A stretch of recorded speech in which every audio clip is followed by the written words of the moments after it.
Alright guys, and here is the completed 55-gallon chop and flip barrel. Now this is just the barrel, it's not all of the other components that are going to be needed for it, but I wanted to walk quickly through what you just saw me build and then what's left. And I'm going to have to finish it another day because we're just about out of daylight. So as you can see, I chopped about the first foot off of this barrel, flipped it over and put it on top. And then we've got the remaining 2 feet down here below. And the interesting part is the lip to the top of that barrel fits really well right against the wall of the barrel. And so all I needed to do was drill a hole here and drill a hole here and then zip tie it all the way around, and it locks those two pieces together. So the weight of this top media bed is being carried by the walls of this barrel. So the only other thing I had to do was cut the window into here. It's the access window, so you can see into and get into the water component, the sump component of this barrel. This is where you would keep fish or crayfish or anything else, shrimp perhaps. And up top is the media bed. So what I did was I just made sure that those 2 bung holes were tightened down and taped up with pipe tape, and then I cut 2 holes into the top here. One is the overflow, and this is where my bell siphon is going to sit on top of. I have not built the bell siphon yet, so I'm going to do a little experimentation. Maybe come up with a couple different variations on that bell siphon, see which one I like best, see which one works the best. I've only really seen people use bulkheads and not uniseals in barrel systems like this with overflows like this, so I'm kind of curious how that PVC pipe for the bell siphon is going to fit against the side of that uniseal.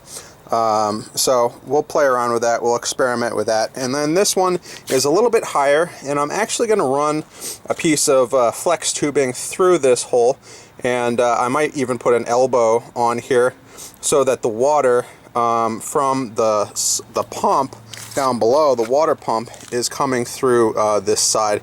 And it's important to note that the tubing will be a smaller diameter, obviously, than this PVC pipe. That way, these 2 pipes are the same diameter, but the return here is actually going to be smaller because it's going to be fed through here like a conduit. Anyways, that's the quick setup. I do need to snip these off, and I do need to wait for a new day in order to finish this project. But as you can see, it took just around 30 minutes to put one of these together. I kind of winged it. Didn't really have a concrete plan or any templates, or I didn't really measure anything, but I think it turned out pretty well. The important thing to note is that you don't want this to be too deep, because it doesn't really need to be. Any sort of plants that you're going to grow in here really only need like 10 to 12 inches for a flood and drain system. And then the only other thing is you don't want to cut this window too low, because when this drains, you want all of that water to fit down here, plus a little bit more, so that your fish aren't dry when all of the water is up here. So I think I've accomplished that. I think this is probably around 15 gallons when I have media in it, and this is probably about 20, 25 or so. So anyways, I think that'll work out just fine.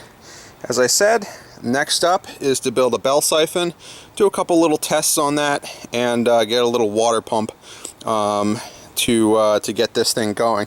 I do have some media for this. It's sitting over here. So this is hydrogen or clay pebble media, and if I bring it over here,